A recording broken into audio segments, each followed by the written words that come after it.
worked for Lubrizol, and I worked for 35 years there and retired in 2009. And this is my retirement job. I'm the volunteer coordinator, so I kind of keep track of people's names, addresses, phone numbers, making sure we stay in touch with people. And we've got a lot of people that may not be engineers and that kind of stuff, but they have a love for cars.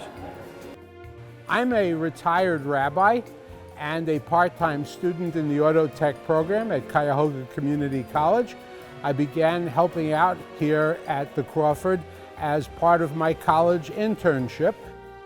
So I'm really learning not only the basics of automobiles, but also how these cars are cared for, how they worked, how the automobiles were developed, and the history of the automobiles, as well as the equipment that went into them. My name is Larry Davis. I'm the collection manager of the Crawford Auto-Aviation Museum. Mr. Crawford started his collection in 1943. When he was looking to retire that facility, he donated them to us. This is our restoration and preservation facility for the Crawford. So it's 60,000 square feet. It's really a great blessing for us. A lot of museums do not have a facility like this. And we're able to work on our vehicles. Our job here is to basically make the cars safe, able to drive. We take them to shows, we take them out to different programs. So we have 30 vehicles that are over 100 years old, all the way up to things like this '69 Camaro right here. I have approximately 52 volunteers who work for us of various backgrounds. We get together once or twice a week. We take care of our vehicles. We preserve them, restore them. If we've been given vehicles that need work.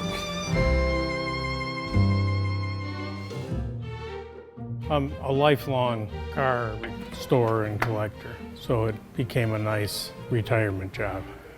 We always have a couple fire extinguishers ready to go.